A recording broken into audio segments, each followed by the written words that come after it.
मित्रों, जब उत्तर प्रदेश की हम बात करते हैं तो भारत की आबादी का सबसे बड़ा राज्य है और इस राज्य के बारे में जब कहते हैं बहुत सारी चीजों को हमें जानना बहुत आवश्यक है और वह इसलिए भी महत्वपूर्ण हो जाती है कि उत्तर प्रदेश जैसा राज्य आखिर ऐसा फिसड्डी क्यों हो गया था, क्यों विपन्न हो गया था, क्यों बीमारू हो गया था। कोई तो कारण रहे होंगे। ये देश जब आजाद हुआ था, स्वतंत्र भारत में देश की नेशनल एवरेज के बराबर यहां की भी पर कैपिटा इनकम थी, लेकिन धीरे धीरे करके वह घटती गई और एक समय तो ऐसी आ गई जब नेशनल एवरेज का 1/3 यूपी की पर कैपिटा इनकम रह गई थी। लेकिन पिछले 8 वर्ष में बदलते हुए उत्तर प्रदेश को देश ने भी देखा है, दुनिया ने भी देखा है। प्रधानमंत्री मोदी जी के नेतृत्व में, उनके मार्गदर्शन में, उनकी प्रेरणा से उत्तर प्रदेश ने जो कदम बढ़ाए हैं पिछले 8 वर्ष में, इन सब के आप साक्षी रहे हैं। हर एक पग पर आपके जो महत्वपूर्ण सुझाव रहे हैं, उन सभी सुझावों को लेकर के पॉलिसीज निर्माण में जो आपका योगदान रहा है, उन सब को लेते हुए, समेटे हुए आज उत्तर प्रदेश देश की अब बीमारू राज्यों की कतार में नहीं, बल्कि विकास की तीव्र गति के साथ, अग्रणी पंक्ति के साथ आगे बढ़ने वाला राज्य और एक विकसित राज्य की दिशा में कदम बढ़ाने वाला राज्य है। आज एक बीमारू राज्य नहीं है। देश के विकास और विकसित भारत की परिकल्पना को साकार करने के लिए भारत का ग्रोथ इंजन बनकर आज आप देखते होंगे कि उत्तर प्रदेश ने प्रत्येक क्षेत्र में आज कदम बढ़ाना प्रारंभ किया है और लोगों को लगता है कि डबल इंजन की सरकार ने उनके जीवन को परिवर्तन करने की दिशा में जो कदम बढ़ाए हैं वे सार्थक है। क्या इंफ्रास्ट्रक्चर का हो, क्या वेलफेयर का हो, क्या प्रदेश के अंदर अन्नदाता किसानों का हो, क्या गरीब कल्याणकारी योजनाओं को लेकर के हर एक क्षेत्र में सरकार के द्वारा बढ़ाए गए कदम आज उत्तर प्रदेश के समग्र विकास के रूप में हम सबके सामने देखने को मिल रहे हैं। कोई सोचता था उत्तर प्रदेश के सामने पहचान का संकट था, नौजवानों के सामने। यहां का किसान हो या उद्यमी, यहां का नौजवान हो या यहां का एक सामान्य नागरिक, वह उत्तर प्रदेश के बाहर जाकर के अपनी पहचान छुपाने के लिए मजबूर होता था। आज पहचान नहीं छुपाएगा। आज तो बड़े गर्व के साथ कहता है मैं उत्तर प्रदेश का वासी। आज आप देखते होंगे उत्तर प्रदेश के अंदर कहीं जाते होंगे, कहीं गंदगी नहीं दिखती होगी, अव्यवस्था नहीं दिखती होगी, अराजकता नहीं दिखती होगी, दंगा नहीं दिखता होगा, अनावश्यक शोरगुल नहीं दिखता होगा।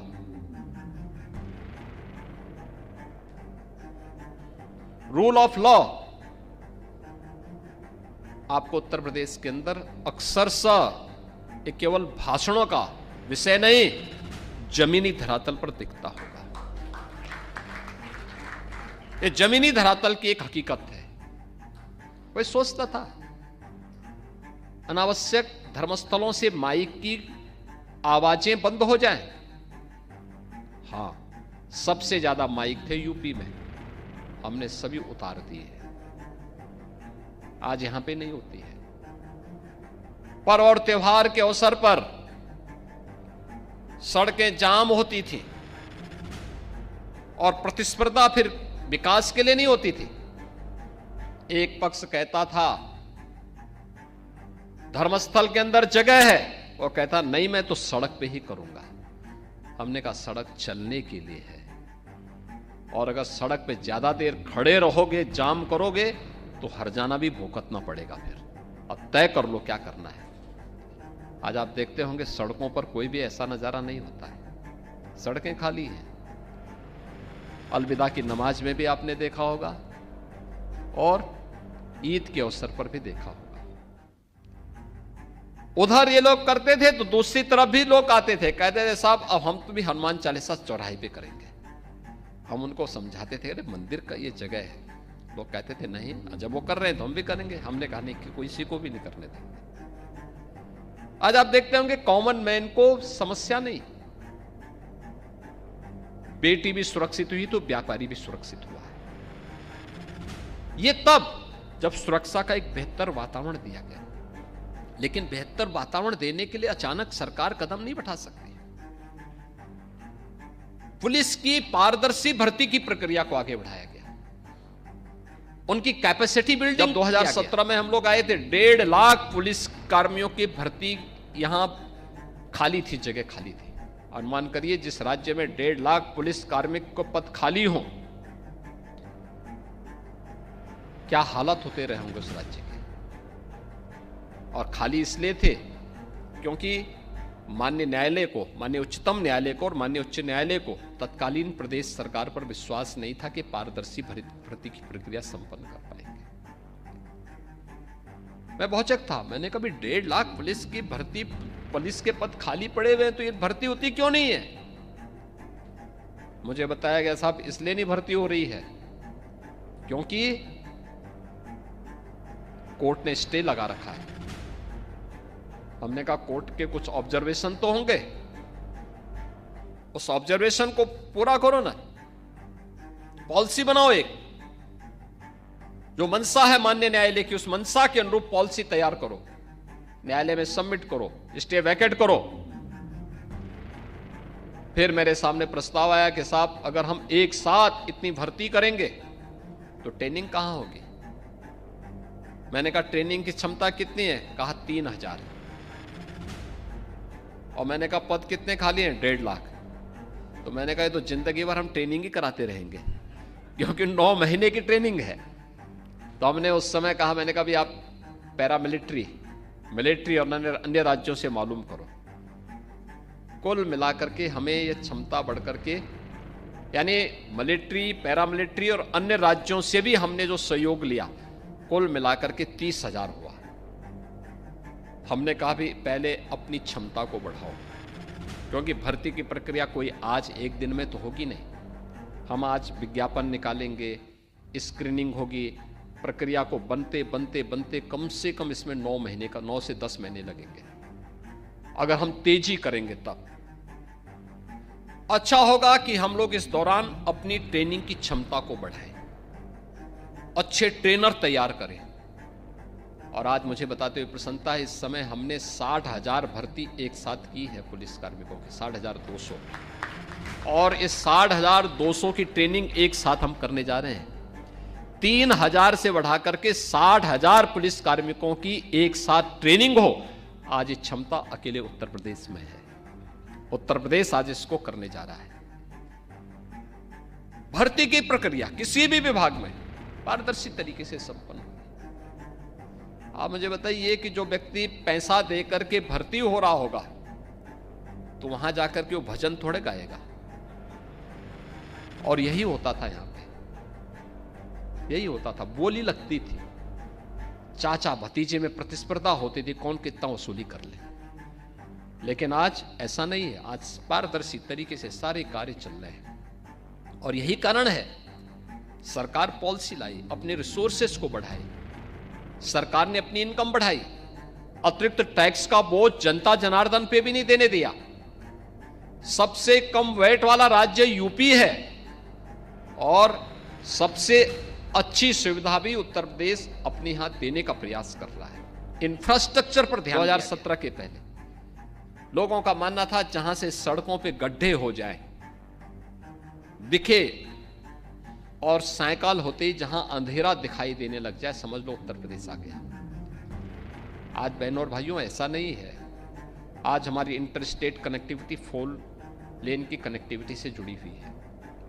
देश के अंदर सर्वाधिक एक्सप्रेसवे, देश के कुल एक्सप्रेसवे का 55% उत्तर प्रदेश के पास। देश का सबसे बड़ा रेल नेटवर्क उत्तर प्रदेश के पास। देश की पहली रैपिड रेल उत्तर प्रदेश के पास। देश के अंदर सबसे अधिक मेट्रो सिटी उत्तर प्रदेश के पास, जहां मेट्रो का संचालन, पब्लिक ट्रांसपोर्ट के लिए मेट्रो का संचालन हो रहा है, उत्तर प्रदेश के पास। और जो अभी मनोज जी कह रहे थे या हर्षवर्धन जी कह रहे थे कि लैंडलॉक्ड स्टेट है, देश का पहला इनलैंड वाटरवे उत्तर प्रदेश के पास। उत्तर प्रदेश के वाराणसी से लेकर के हल्दिया के बीच में चालू हो चुका है, उसे प्रयागराज तक एक्सटेंड करने की व्यवस्था। और उत्तर प्रदेश में हम लोगों ने इनलैंड वाटरवे अथॉरिटी का गठन भी हम लोग कर चुके हैं, जिसमें हम लोग उन सभी संभावनाओं को आगे बढ़ाएंगे जिसको हम कर सकेंगे। देश के अंदर हमारे पास आज के दिन पर 4 लाख किलोमीटर का नेशनल हाईवे का नेटवर्क उत्तर प्रदेश के पास है। Eastern and western dedicated freight corridor दोनों उत्तर प्रदेश से होकर के जाती हैं और दोनों का जंक्शन भी उत्तर प्रदेश के अंदर है। उत्तर प्रदेश लॉजिस्टिक हब का एक बड़े केंद्र के रूप में भी उभर रहा है। इसके लिए हमने जगह जगह ड्राई पोर्ट भी विकसित करने की कार्रवाई को आगे बढ़ाया है और डबल इंजन की सरकार इस दिशा में तेजी के साथ कदम बढ़ा रही है, तेजी के साथ अपने कार्यक्रम को आगे बढ़ा रही है। उत्तर प्रदेश देश के अंदर सबसे बेहतरीन एयर कनेक्टिविटी देने वाला राज्य बना है पिछले 8 वर्ष में। आप याद करिए, आज के दिन पे हमारे 16 एयरपोर्ट, जिनमें 4 इंटरनेशनल हैं और बाकी 12 डोमेस्टिक हैं, ये सभी आज के दिन पे फंक्शनल हो चुके हैं, जहां एयर कनेक्टिविटी है। और एशिया का सबसे बड़ा एयरपोर्ट हम लोग जेवर में देने जा रहे हैं, जो इसी वर्ष फंक्शनल होने जा रहा है। आप याद करिए, कार्गो की फैसिलिटी उपलब्ध करवाने के साथ साथ बेहतरीन सुविधाओं से युक्त होगा। उत्तर प्रदेश इंफ्रास्ट्रक्चर के साथ हम लोगों ने यहां पे अन्नदाता किसानों की भी व्यवस्था को बहुत बेहतर किया है। आज आप देखते होंगे, किसान, अन्नदाता किसान यहां सड़क, अपने खेतों में आग नहीं लगाता है। 122 चीनी मिलों का संचालन उत्तर प्रदेश कर रहा है आज के दिन पे।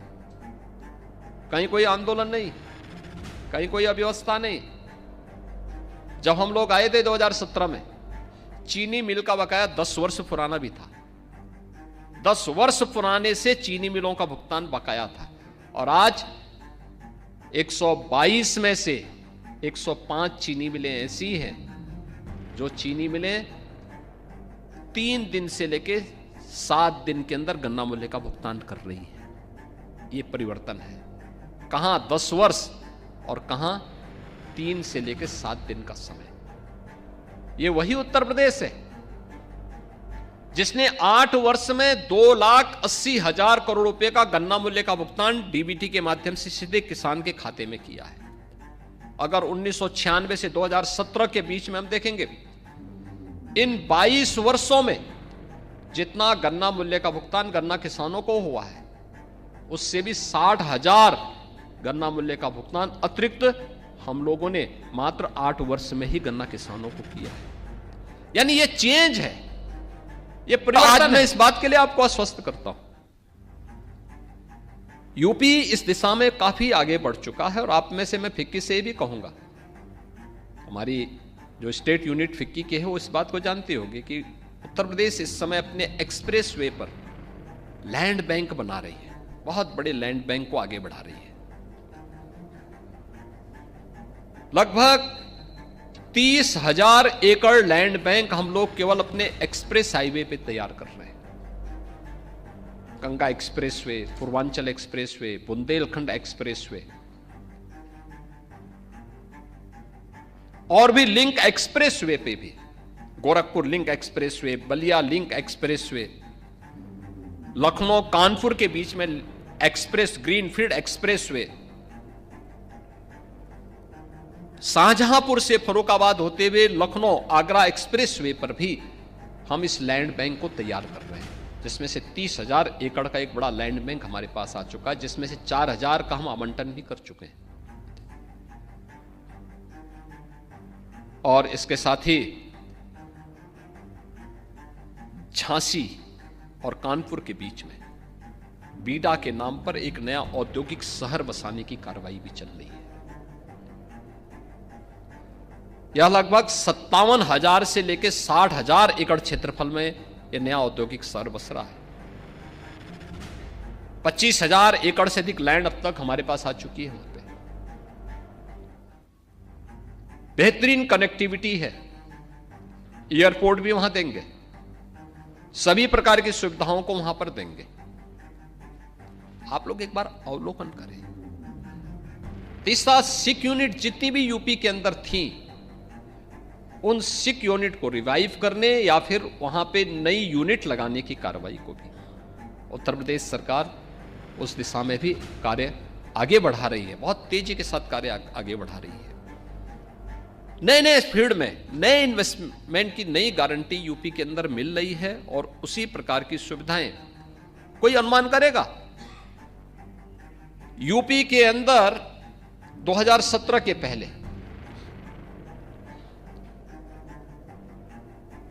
कोई यूनिट पहले तो आती नहीं थी, अगर बाई चांस कहीं से आ भी गई तो इंसेंटिव नहीं मिल पाता था। हमें आज भी देना पड़ रहा है। यानी 2007 में, 2012 में, 2016 में जिन लोगों ने इन्वेस्टमेंट किसी प्रकार से थोड़ा थोड़ा किया भी था, उनको कभी उनका इंसेंटिव नहीं मिल पाया था जो गवर्नमेंट ने अपनी पॉलिसी के तहत की भी थी। मैं आया तो जैसा ढर्रा होता नौकरशाही का, वैसे उसको पलटा जा रहा था कि साहब ये कभी मिलता थोड़े, ये तो घोषणाएं हैं सरकार की। आपने कहा कि अभी घोषणा का कोई महत्व नहीं है क्या? ये होना है, गवर्नमेंट कोई भी रही हो और सरकार की जवाबदेही होती है, राज्य की जवाबदेही होती है। वह इंसेंटिव मिलना चाहिए उद्यमी को, जिसके प्रति हमारी वचनबद्धता है उस वचन को हर हाल में निभाना चाहिए और उसको हम लोगों ने निभाने की कार्रवाई की। प्रत्येक सेक्टर में अनंत संभावनाएं हैं और एक सामर्थ्य से भरा हुआ राज्य है यूपी। आपने देखा होगा कितना, जब हम लोग महाकुंभ के लिए वहां प्रयागराज के इंफ्रास्ट्रक्चर के लिए काम कर रहे थे, हमारे विपक्ष के जो मित्रगण हैं ये बहुत विरोध कर रहे थे। क्या सरकार का काम कुंभ करना है? क्या सरकार का काम अनावश्यक रूप से पैसा बहाने का है क्या? ऐसी टिप्पणी करते थे। मुझे हंसी भी आती थी इन लोगों पर और दया भी आती थी। इनको मौका मिला, इन्होंने कुछ नहीं किए, लोग कर पाए। लेकिन आज हम कर रहे हैं तो इनको इसमें भी बुरा लग रहा है। और लगभग 7,500 करोड़ रुपए सरकार ने, केंद्र और राज्य सरकार ने मिलकर के महाकुंभ के आयोजन के साथ खर्च किया था। प्रयागराज सिटी की कायाकल्प हुई, प्रयागराज की कनेक्टिविटी को बेहतर किया गया। हमें मालूम था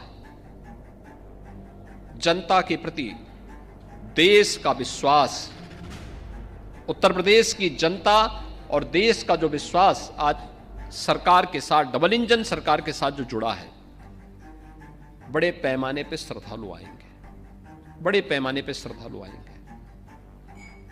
कैसे हम तैयारी कर सकते हैं, उसके लिए प्लानिंग की गई, पूरी सरकार ने मिलकर के तैयारी की। एक एक व्यक्ति की जवाबदेही तय की गई, हर विभाग अपने स्तर पर कार्य करता हुआ दिखाई दिया।